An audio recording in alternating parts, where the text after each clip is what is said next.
क्या आपको पता है कि अब पेरू की ब्लूबेरी अमेरिका नहीं बल्कि चीन भेजी जा रही है? वो पेरू जो सालों से अपनी फल सब्जियां अमेरिका को एक्सपोर्ट करता था, अब सीधा चीन के मार्केट में घुस चुका है। और ये बस एक छोटी शुरुआत है। असली कहानी तो कुछ और ही है। चीन अब लैटिन अमेरिका में ऐसा खेल खेल रहा है जिससे अमेरिका का कंट्रोल पूरी तरह खत्म हो सकता है। कभी अमेरिका इस पूरे रीजन को अपना बैकयार्ड समझता था, यानी ये देश अमेरिका की बात मानते थे और अमेरिका उन्हें प्रोजेक्ट्स, फंडिंग और एक्सपोर्ट के जरिए कंट्रोल करता था। लेकिन अब चीन ने यह बैलेंस तोड़ दिया है और ये सिर्फ ब्लूबेरी, अंगूर या फलों की बात नहीं है। ये बात है पावर और पकड़ की। पेरू के खेतों से निकलती ब्लूबेरी पहले सीधे अमेरिका के स्टोर्स में जाती थी, लेकिन जब अमेरिका ने इन पर 10% का एक्स्ट्रा टैक्स लगाया, तो पेरू के फार्मर्स और कंपनियों ने नया रास्ता ढूंढ लिया, चीन का रास्ता। और इसमें चीन ने खुद मदद की। उसने पेरू में चांसे पोर्ट बनाया, एक हाइपर मॉडर्न बड़ा पोर्ट जो सीधा चीन से कनेक्ट होता है। अब पेरू से चीन माल भेजने में पहले 40 दिन लगते थे, अब सिर्फ 20 दिन लगते हैं। यानी माल जल्दी जाएगा, ताजा रहेगा और अच्छी कीमत मिलेगी। आप सोच रहे होंगे, अमेरिका ने सिर्फ 10% टैक्स लगाया, तो इतना बड़ा असर कैसे हुआ? असल में सप्लाई चेन बहुत सेंसिटिव होती है। थोड़ा भी महंगा हुआ तो फार्मर, एक्सपोर्टर और कंपनी सब तुरंत सस्ता और बेहतर रास्ता ढूंढते हैं, और चीन ने यही मौका पकड़ लिया। आज पेरू की हालत यह है कि उसकी सबसे बड़ी ट्रेड पार्टनर अमेरिका नहीं, चीन बन गया है। और यही कहानी ब्राजील, अर्जेंटीना और कोलंबिया में भी हो रही है। ब्राजील अब अपनी ज्यादातर सोया, मांस और आयरन चीन को बेच रहा है। अर्जेंटीना में चीन न्यूक्लियर प्लांट्स, रेलवे और बांध बना रहा है। अमेरिका ने सिर्फ वादे किए, लेकिन चीन ने पैसा लगाया, सड़कें बनाई, बंदरगाह बनाए और प्रोजेक्ट पूरे किए। आज लैटिन अमेरिका के देश कह रहे हैं, हमें वो चाहिए जो रिजल्ट दे, और वो चीन है।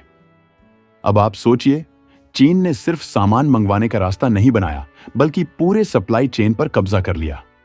अमेरिका को बायपास करके चीन ने खुद को सीधे सप्लायर और बायर बना लिया। अमेरिका जहां एक कंट्रोलर की तरह बिहेव करता था, वहीं चीन अब एक बिजनेस पार्टनर बन रहा है। इसका असर बहुत बड़ा होगा। अमेरिका की जो कंपनियां लैटिन अमेरिका से सस्ता माल खरीदती थीं, अब वो माल चीन चला जाएगा। अमेरिका को महंगी चीजें खरीदनी पड़ेंगी, रिटेल में महंगाई बढ़ेगी, और अमेरिका की जो मोनोनरो डॉक्ट्रिन थी कि कोई और देश लैटिन अमेरिका में नहीं घुसेगा, अब वो पूरी तरह से फेल हो गई है। 2025 तक चीन और लैटिन अमेरिका के बीच व्यापार $515 अरब से ज्यादा हो चुका है, और ये हर साल बढ़ रहा है।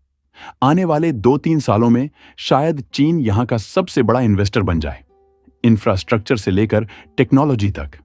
आज अगर आप अमेरिका और लैटिन अमेरिका के पोर्ट्स यानी बंदरगाहों का मैप उठाकर देखें, तो एक बहुत बड़ा बदलाव साफ नजर आएगा। पहले ये पूरा इलाका अमेरिका का माना जाता था। अमेरिका ही यहां की पॉलिसी और ट्रेड पर कंट्रोल रखता था। लेकिन अब हालात बदल रहे हैं। चीन की कंपनियां अब धीरे धीरे पूरे वेस्टर्न हेमिस्फेयर यानी अमेरिका और उसके आसपास के देशों में अपनी पकड़ बना रही हैं।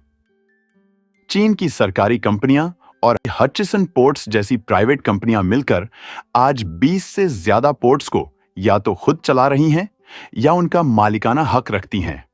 यानी ये सिर्फ सप्लाई और माल भेजने की जगह नहीं रही, ये अब ट्रेड कंट्रोल और फ्यूचर पावर की स्ट्रैटेजी का हिस्सा बन गए हैं। इस इमेज में साफ दिख रहा है कि चीन ने Mexico, Panama, Colombia, Ecuador, Brazil, Chile और अर्जेंटीना जैसे देशों में अपनी मौजूदगी बढ़ा ली है। कुछ पोर्ट्स पर काम पूरा हो चुका है, कुछ जगह ऑपरेटिंग कॉन्ट्रैक्ट्स हैं, यानी वहां चीन हर दिन का काम देखता है, और कई जगह तो वो पूरी तरह से ऑनर बन चुका है। ये वो बंदरगाह हैं जहां से हर दिन लाखों टन सामान दुनिया के कोनों तक भेजा जाता है, और अब उस पूरे सिस्टम पर चीन का कंट्रोल बन रहा है। अब सवाल यह है कि यह सब हो कैसे गया? असल में अमेरिका की ट्रेड वॉर, टैरिफ पॉलिसी और पॉलिटिकल इंस्टेबिलिटी यानी अनिश्चितता की वजह से लैटिन अमेरिका के कई देश परेशान हो गए। इन देशों को अब नए पार्टनर की जरूरत थी। और वो पार्टनर बना चीन। चीन ने उन्हें फाइनेंस, इंफ्रास्ट्रक्चर हेल्प और तेज शिपिंग रूट्स दिए और बदले में उसने यहां सीधा एंट्री बना ली। पेरू का नया चांसे पोर्ट इसका सबसे बड़ा एग्जाम्पल है। ये चीन ने बनवाया है और इससे एशिया से साउथ अमेरिका तक का ट्रैवल टाइम अब आधा हो गया है। यानी अब ट्रेड सस्ता और तेज हो गया है, लेकिन उस पर चीन का कंट्रोल है। अब बात करते हैं भारत की। आज की दुनिया में सिर्फ अपने आसपास के देशों या इंडो पैसिफिक रीजन पर ध्यान देना अब काफी नहीं है। पूरी दुनिया बहुत तेजी से बदल रही है और ऐसे में अगर कोई देश सिर्फ अपने पड़ोस तक सीमित रहता है तो वह ग्लोबल कंपटीशन में पीछे रह जाएगा।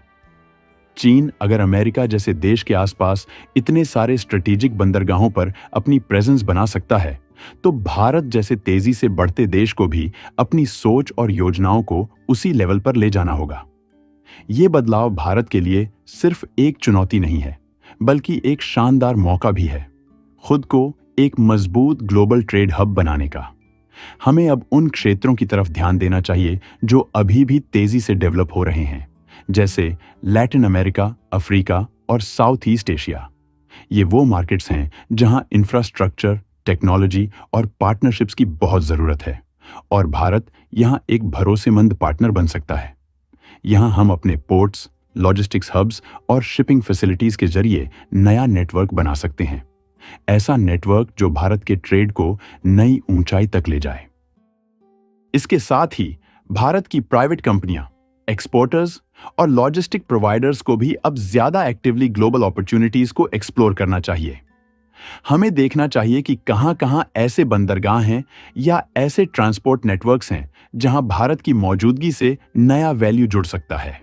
यह सिर्फ एक इकोनॉमिक एक्सपेंशन नहीं होगा, बल्कि इससे हमारे प्रोडक्ट्स और सर्विसेज की पहुंच भी ग्लोबल लेवल पर बढ़ेगी। सरकार की तरफ से अगर प्रॉपर सपोर्ट मिले, जैसे आसान export policies, international trade agreements और ओवरसीज इन्वेस्टमेंट एनकरेजमेंट, तो भारत की कंपनियां भी कॉन्फिडेंटली आगे बढ़ेंगी। इससे न केवल हमारे बिजनेस को फायदा होगा, बल्कि लाखों लोगों को रोजगार के नए मौके भी मिलेंगे। अब भारत को केवल ऑब्जर्वर बनकर नहीं रहना चाहिए। हमें वो देश बनना है जो नए ट्रेड राउट्स, लॉजिस्टिक्स स्टैंडर्ड्स और सप्लाई चेन सिस्टम्स में लीडरशिप ले। अगर हम इन बदलावों को जल्दी आइडेंटिफाई करें और स्मार्ट तरीके से इन्वेस्ट करें, तो आने वाले समय में भारत एक मेजर ग्लोबल लॉजिस्टिक्स और एक्सपोर्ट पावर बन सकता है। कुल मिलाकर चीन के बंदरगाहों के नेटवर्क को देखकर हमें डरने की जरूरत नहीं, बल्कि हमें इससे सीख लेनी चाहिए। यह एक सिग्नल है कि समय तेजी से बदल रहा है और जो देश इस बदलाव के साथ कदम मिलाकर चलेंगे, वही आगे बढ़ेंगे। भारत के पास टैलेंट, टेक्नोलॉजी और ट्रस्ट, ये तीनों ताकतें हैं। अब जरूरत है इन्हें ग्लोबल मंच पर सही दिशा में इस्तेमाल करने की। तो अब बात सिर्फ फलों की नहीं, पूरे कंट्रोल की है। पेरू की ब्लूबेरी आज चीन जा रही है, कल फूड, एनर्जी, मेटल्स सब वहीं जाएंगे। अमेरिका जो इस रीजन को अपना बैकयार्ड मानता था, वहां अब चीन का दखल तेजी से बढ़ रहा है। चीन सिर्फ माल नहीं ले रहा, वो इन देशों की सप्लाई चेन, पोर्ट्स और ट्रांसपोर्ट सिस्टम भी संभाल रहा है। यानी अब ट्रेड के रूल्स वही बनाएगा और बाकी सबको फॉलो करना पड़ेगा। यही असली कहानी है, जहां चीन धीरे धीरे अमेरिका की पकड़ को हिला रहा है और खुद एक नया पावर सेंटर बन रहा है। अगर आप दुनिया के ऐसे बड़े और दिलचस्प बदलावों के बारे में जानना चाहते हैं जो वैश्विक सत्ता के समीकरण को बदल रहे हैं, तो मेरी लेटेस्ट वीडियो जरूर देखें, जिसमें जर्मन कार कंपनियों द्वारा अमेरिका को शिपमेंट रोकने और इसके पीछे की बड़ी रणनीति पर विस्तार से बात की गई है। लिंक स्क्रीन पर है, उसे क्लिक करना न भूलिएगा। वीडियो को लाइक करें, चैनल को सब्सक्राइब करें और इसे अपने दोस्तों के साथ जरूर शेयर करें, ताकि वो भी इन अहम जानकारियों से अपडेट रह सकें। धन्यवाद।